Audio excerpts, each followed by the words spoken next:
Ukrainian war, Rishi Sunak pledges £50 million aid while visiting President Zelenskyy in Kyiv. Rishi Sunak has pledged £50 million in defense aid to Ukraine as he met President Volodymyr Zelenskyy in his first visit to Kyiv since becoming Prime Minister. Mr. Sunak said it was deeply humbling to be in Kyiv and that the UK would continue to stand by Ukraine.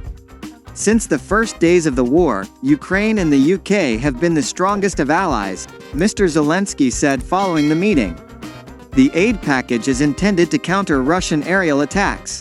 The £50 million defense aid comprises 125 anti-aircraft guns and technology to counter deadly Iranian-supplied drones, including dozens of radars and anti-drone electronic warfare capability. Mr. Sunak also announced the UK will increase the training offer to Ukraine's armed forces, sending expert army medics and engineers to the region to offer specialized support. It follows more than 1,000 new anti-air missiles announced by the UK's Defence Secretary Ben Wallace earlier this month. On his visit, the Prime Minister saw captured Iranian-made drones which have been used to target and bomb Ukrainian civilians in recent months. Mr. Sunak also laid flowers for the war dead and lit a candle at a memorial for victims of the 1930s Holodomor famine, before meeting emergency workers at a fire station.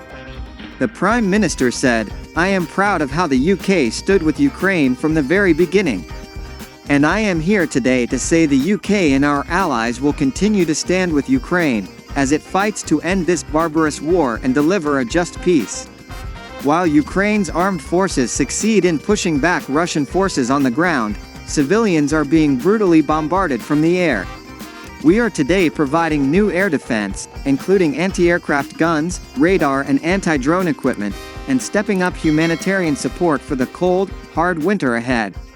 He added that it was deeply humbling to be in the Ukrainian capital and have the opportunity to meet people paying so high a price to defend the principles of sovereignty and democracy.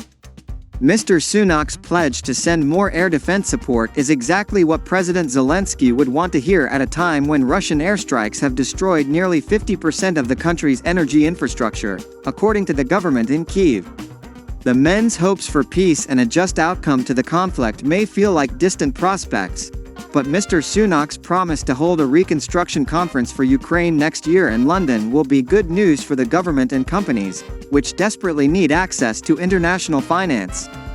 During the visit, Mr. Sunak also confirmed £12 million for the World Food Programme's response to Ukraine, as well as £4 million for the International Organization for Migration. Downing Street said the funding would help provide generators and mobile health clinics, with the UK also sending tens of thousands of extreme cold winter kits for Ukrainian troops. Labour's Shadow Defence Secretary John Healey tweeted, "The government continues to have Labour's fullest backing to support Ukraine, reinforce NATO allies and confront Russia's aggression." Ukraine has been requesting assistance from Western nations in recent months amid intense Russian aerial attacks on Kyiv and across the country. Earlier in the week, Russia hit Ukraine with one of its biggest barrages of missiles yet, days after its troops were forced to withdraw from Kherson. Kyiv was hit and there were strikes across the country, from Lviv in the west to Chernihiv in the north. That attack coincided with the G20 summit in Indonesia this week where, in a virtual speech, Mr. Zelenskyy said he was convinced now is the time when the Russian destructive war must and can be stopped.